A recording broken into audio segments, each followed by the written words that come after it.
আমল যদি বেশি নাও করতে পারেন, অন্তত দৈনিক 40 বার সূরা ইখলাসের আমল করবেন। এই আমলটি আপনি ছাড়বেন না। এই আমলটি করলে যে আপনি কি পাবেন শুনলে আশ্চর্য হয়ে যাবেন। আরে দুনিয়ার জীবন তো এমনি কেটে যাচ্ছে, যারা সুখী তাদের জীবনও কেটে যাচ্ছে, যারা দুঃখী তাদের জীবনও কেটে যাচ্ছে। দুনিয়ার জীবন নিয়ে চিন্তা করে কোনো লাভ নাই।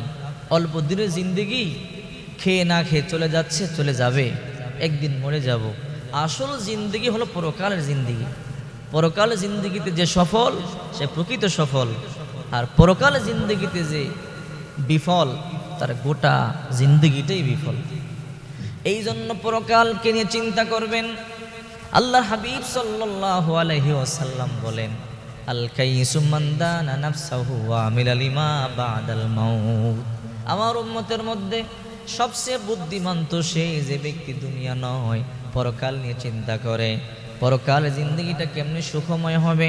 দুনিয়া সুখে থাকলেও কেটে যাবে, দুঃখে থাকলেও কেটে যাবে।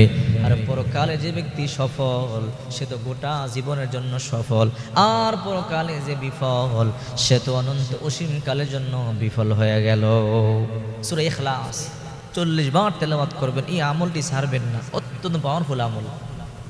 একদিন জিবরাইল চলে আসলো, এসে বলে, ইয়া রাসূলুল্লাহ, ওই যে চাদর মুড়ি দিয়া যায় এটা তো আপনার সাহাবী আবু যর। বলে, হ্যাঁ জিবরাইল, আমার সাহাবী আবু যর গিফারিকে তুমি কেমনে চিনো? বলে, আমি শুধু চিনি তা নয়, আসমানে যত ফেরেশতা আছে সবাই আপনার সাহাবী আবু যরকে চিনে। জিবরাইল কোন কারণে চিনে? বলে, আবু যর গিফারির মধ্যে 2টা গুণ আছে। বলে, কি গুণ? বলে, এই 2টা গুণের কারণে আবু যর গিফারিকে আসমানে যারা আছে সবাই এক বাক্যে চিনে।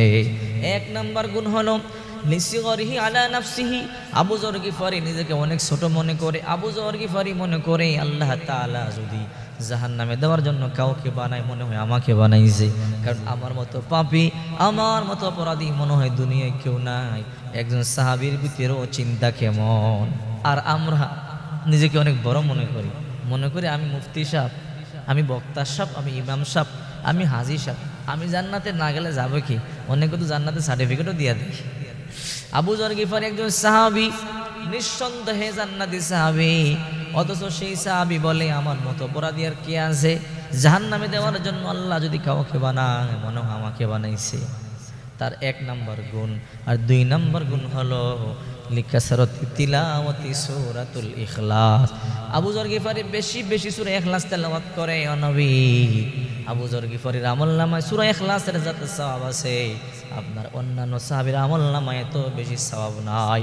যেদিন থেকে আপনি বলেছেন 3 বার সূরা ইখলাস পাঠ করলে খতম কোরআন পড়বার সমান সওয়াব পাওয়া যায়, ওই দিন থেকে আবু যর গিফারি এত বেশি বেশি সূরা ইখলাস তেলাওয়াত করে। তার আমলনামা যত সওয়াব আছে সূরা ইখলাসের এত সওয়াব অন্য সাহাবীর আমলনামার মধ্যে নাই। সুবহানাল্লাহ। বিশ্বনবী বলেন, হযরত আবু হুরায়রা রাদিয়াল্লাহু তাআলা আনহু বলেন, বিশ্বনবী মুহাম্মদুর রাসূলুল্লাহ সাল্লাল্লাহু আলাইহি ওয়াসাল্লাম বলেছেন, মান ক্বারা সূরাতুল ইখলাস 10 মাররাত বানাল্লাহু লাহু বাইতান ফিল জান্নাহ। যে ব্যক্তি মাত্র 10 বার সূরা ইখলাস তেলাওয়াত করবে আল্লাহ তাআলা তার জন্য জান্নাতে একটা প্রাসাদ তৈরি করবে। যে ব্যক্তি 20 বার পড়বে 2টা প্রাসাদ তৈরি করা হবে। 50 বার পাঠ করলে, 40 বার পাঠ করলে 4টা প্রাসাদ, 50 বার পাঠ করলে তার জন্য 5টা প্রাসাদ। যে ব্যক্তি 100 বার পাঠ করবে আল্লাহ তার জন্য 10টা প্রাসাদ বানিয়ে দিবে। অন্তত 40। এই 40-এর ফজিলত বিভিন্ন জায়গায় এসেছে। আপনি শেষ রাত্রে 3টা বাজে তাহাজ্জুদ পড়বার জন্য উঠেন, ওই সময় যদি আপনি সময় করে নেন যে আমি 40 বার সূরা ইখলাস পাঠ করব, 40 বার সূরা ইখলাস পাঠ করতে মাত্র 5 মিনিট সময় লাগবে, এর বেশি সময় লাগবে না। যদি আপনি 40 বার সূরা ইখলাস পাঠ করতে পারেন আল্লাহ তাআলা আপনার জন্য জান্নাতের মধ্যে 4টা বিশাল প্রাসাদ তৈরি করবে।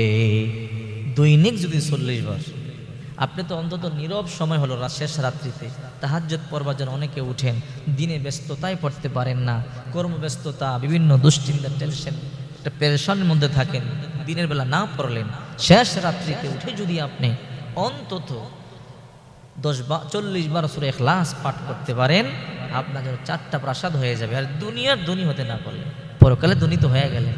পরকালের একটা প্রাসাদ আপনি কি মনে করেছেন? এমন মানুষ আছে যে সূরা ইখলাসের আমল করে নাই। এই জন্য আমি আপনাদেরকে বলবো, অবশ্যই শেষ রাত্রিতে এই আমলটাকে আপনি কন্টিনিউ করে নেবেন। তাহাজ্জুদের জন্য উঠবেন তো ওই সময় 40 বার করে সূরা ইখলাস পাঠ করবেন, কপাল খুলে যাবে। 40-এর মধ্যে একটা বরকত আছে। ইব্রাহিম নবী অগ্নিকুণ্ডে ছিলেন 40 দিন, ইউনুস নবী মাছের পেটের ভিতরে ছিল 40 দিন। আমাদের দেহের গঠনের পরিবর্তন হয়েছে মায়ের গর্ভে 40 অন্তর অন্তর। এর মধ্যে অনেক লম্বা আলোচনা আছে, আরেকদিন বলবো। এই জন্য আমি আপনাদেরকে বলি, অন্তত দৈনিক 40 বার যদি সূরা ইখলাস তেলাওয়াতের আমলটি করতে পারেন, আল্লাহ কপাল খুলে দিবে।